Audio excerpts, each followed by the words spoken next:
हाय दोस्तों, स्वागत है आपका इस YouTube channel PM study centre में। तो आज के इस वीडियो में हम सदिश तथा त्रिविमीय ज्यामिति के मोस्ट इंपॉर्टेंट क्वेश्चनों को देखेंगे।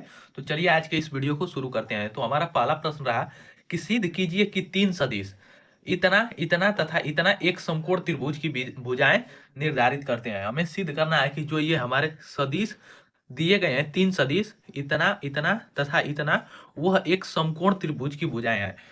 तो चलिए सबसे पहले फिगर बनाएंगे समकोण त्रिभुज का। तो इस प्रकार हम एक समकोण त्रिभुज की यहाँ पर रचना करेंगे। सबसे पहले बोर्ड एग्जाम में यदि यह प्रश्न पूछा जाएगा तो आपको संरचना फिगर नहीं बनाना है, डायरेक्ट इस प्रश्न को हल करना है। तो ये हो गया हमारा समकोण त्रिभुज। इसका नाम रख देंगे ए, बी और सी। अब प्रश्न में हमारा कह रहा है कि सिद्ध कीजिए कि ये तीन सदिश हैं, वह एक समकोण त्रिभुज की भुजाएं हैं। तो मान लेंगे कि हमारा ए बी जो भुजा है उसका मान इतना है। कितना है? तो ये 5i cap -2j cap -7k cap, ये हमारा समकोण त्रिभुज ए बी की भुजा है। अब बीसी भुजा हमारा क्या हो जाएगा? तो वो हो जाएगा हमारा 4i cap +3j cap +2k cap. यहाँ पर प्रश्न में कहा गया है कि सिद्ध कीजिए कि ये जो दिए गए सदिश हैं वह समकोण त्रिभुज की भुजाएं हैं। तो हम किसी को भी ए बी बराबर, बी सी बराबर और सी ए बराबर भुजाएं मान सकते हैं, लेकिन सीरियल नंबर से ही मानना पड़ेगा। तो इसे ये हो जाएगा हमारा 9i कैप +j कैप और -5k कैप। ये हमारा भुजा ए सी हो गया। चलिए अब नाम लिख लेते हैं। यहाँ पर लिखेंगे कि माना माना त्रिभुज त्रिभुज क्या है हमारा? तो त्रिभुज एबीसी है। तो त्रिभुज एबीसी की भुजाओं का सदिश जो है हमारा, भुजाओं का सदिश सदिश वो क्या है हमारा? तो ए बी माने है बी सी बराबर और सी ए। तो इसे लिख लेंगे। तो ए बी बराबर हमारा कितना है? तो भुजा दिए गए हमारे समकोण त्रिभुज एबीसी की भुजा ए बी बराबर हमारा हो जाएगा 5i cap -2j cap -7k cap. अब बी सी बराबर भुजा वेक्टर बी सी बराबर हमारा हो जाएगा 4i cap +3j cap +2k cap. अब भुजा सी ए बराबर हमारा हो जाएगा सी ए भुजा सी ए बराबर 9i cap +j cap -5k cap हो गया। अब हमें सिद्ध करना है कि ये दिए गए जो हमारा त्रिभुज है, इनकी भुजाएं वह एक समकोण त्रिभुज की भुजाएं हैं। तो इसके लिए हमें सबसे पहले इन तीनों भुजाओं की हमें इसका मापांक निकालना होगा, इसका परिणाम निकालना होगा, परिमाण निकालना होगा तीनों भुजाओं का। तो सबसे पहले ए बी का परिमाण निकालेंगे। तो लिखेंगे mod of vector A B.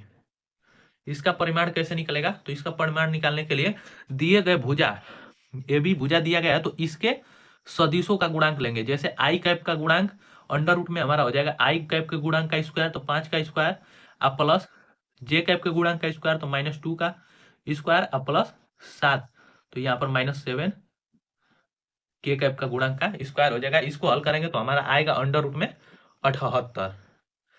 अब देखिए यहाँ पर बीसी भुजा बीसी का मापांक निकालेंगे। तो ये हो जाएगा बीसी बराबर अंडर रूट में I1 के गुणांक का स्क्वायर अब प्लस जे के गुणांक का स्क्वायर अब प्लस के गुणांक का स्क्वायर। इसको हल करेंगे तो हमारा अंडर रूट में 29 आएगा। इसी प्रकार सी ए भुजा का मापांक निकालेंगे। तो इसका मापांक हो जाएगा अंडर रूट में 9 का स्क्वायर अब +1 का स्क्वायर अब +-5 का स्क्वायर। इसको हल करेंगे तो हमारा आएगा अंडर रूट में 107। तो देखिए अब समकोण त्रिभुज का सूत्र क्या होता है? समकोण त्रिभुज सिद्ध करने के लिए हमारा एक फार्मूला होता है समकोण त्रिभुज में कि यदि हम लंब का स्क्वायर करें और आधार का स्क्वायर करें तो हमारा कर्ण का स्क्वायर आना चाहिए। यह एक पाइथागोरस प्रमेय भी है।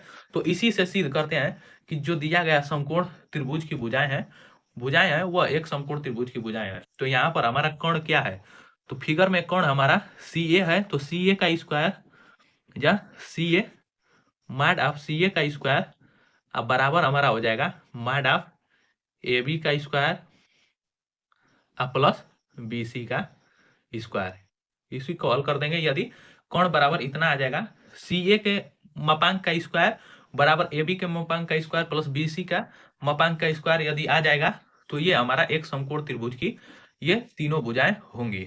तो सी ए बराबर हमारा क्या आया है? तो अंडर रूट में 107। तो अंडर रूट में 107 का स्क्वायर हो जाएगा बराबर ए बी का स्क्वायर है, तो ए बी का स्क्वायर हो जाएगा अंडर रूट में 78 का स्क्वायर प्लस बी सी का हमारा यहाँ पर अंडर रूट 29 मान है, तो इसका स्क्वायर हो जाएगा। अब इसको स्क्वायर करेंगे तो ये इस अंडर रूट से स्क्वायर कैंसिल हो जाएगा, तो 107 बराबर 78 प्लस 29 हो जाएगा। इसको हल करेंगे तो 107, इधर भी हमारा 78 और 29 को जोड़ेंगे तो हमारा आ जाएगा 107।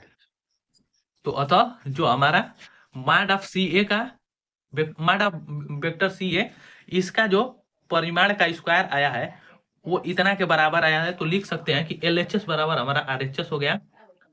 इससे हमारा जो सिद्ध होता है, लिखेंगे यहाँ पर कि अतः यह एक समकोण त्रिभुज की भुजाएं है। यह एक समकोण त्रिभुज की भुजाएं हैं या भुजाएं निर्धारित हैं, ये भी आप लिख सकते हैं। तो भुजाएं हैं। अतः ये जो हमारा प्रश्न है वो सिद्ध हो चुका कि ये जो हमारा दिए गए भुजाएं हैं वो एक समकोण त्रिभुज की भुजाएं हैं। चलिए दूसरे प्रश्न को देखेंगे, जो कि इसी प्रश्न पर आधारित प्रश्न है। तो दूसरा प्रश्न रहा हमारा कि सदिशों इतना इतना तथा इतना क्या एक समबाहु त्रिभुज बनाता है। हमें बताना है, सिद्ध करना है कि क्या सदिश 2i cap plus 3j cap minus 6k cap 6i cap minus 2j cap plus 3k cap तथा 3i cap plus 6j cap minus 2k cap द्वारा बनाया गया एक त्रिभुज हमारा एक समबाहु त्रिभुज बनाता है। इसे हमें सिद्ध करना है। तो सबसे पहले इसे सिद्ध करने के से पहले आपको जानना पड़ेगा कि समबाहु त्रिभुज किसे कहते हैं। तो समबाहु त्रिभुज उस त्रिभुज को कहते हैं जिनकी तीनों भुजाएं आपस में बराबर होती हैं और उनके कोण भी आपस में बराबर होते हैं, उसे हम समबाहु त्रिभुज कहते हैं। तो तीनों भुजाएं या तो हम बराबर कर दें या तीनों कोण, तो वो हमारा समबाहु त्रिभुज सिद्ध हो जाएगा। तो यहाँ पर पूछ रहा है प्रश्न में कि क्या इन तीनों सदिश एक समबाहु त्रिभुज बनाते हैं। तो लिखेंगे, हल करेंगे। हल में हमारा क्या दिया गया है, यहाँ पर हमारा 2i कैप एक सदिश एक समबाहु त्रिभुज की भुजाएं इतना दी गई है, दूसरा इतना और तीसरा हमारा भुजाएं इतना दिया गया है और उसे समबाहु त्रिभुज सिद्ध करना है। तो सबसे पहले इन तीनों भुजाओं का हमें अलग अलग परिमाण निकालना होगा। तो लिखेंगे, परिमाण का मतलब मापांक, लिखेंगे सदिश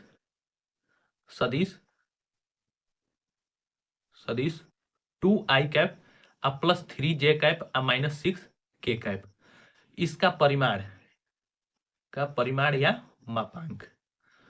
इसका मापांक निकालेंगे तो क्या हो जाएगा हमारा, अंडर रूट में होता है i1 के गुणांक का स्क्वायर अर्थात 2 का स्क्वायर प्लस 2 का स्क्वायर, इस पर का जे कैप के गुणांक का स्क्वायर मतलब 3 का स्क्वायर प्लस के कैप के गुणांक का स्क्वायर मतलब माइनस 6 का स्क्वायर, इतना हो गया। इसी को हल करेंगे तो अंडर रूट में हमारा आ जाएगा ये 4 plus 9 plus 36।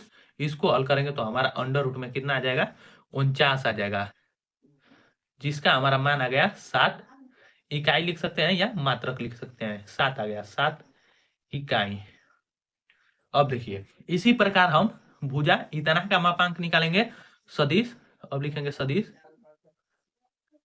6i cap minus 2j cap plus 3k cap का मापांक इसका मापांक निकालेंगे तो क्या हो जाएगा, इसका बराबर हो जाएगा अंडर रूट में i1 का गुणांक का स्क्वायर 6 का स्क्वायर हो जाएगा प्लस j कैप के गुणांक का स्क्वायर माइनस 2 का स्क्वायर हो जाएगा प्लस k कैप के गुणांक का स्क्वायर मतलब 3 का स्क्वायर हो जाएगा। इसको हल करेंगे तो अंडर रूट में हमारा हो जाएगा 36 प्लस 4 प्लस 9। इसको जोड़ेंगे तो अंडर रूट में 49, ये भी हमारा 7 इकाई आ गया।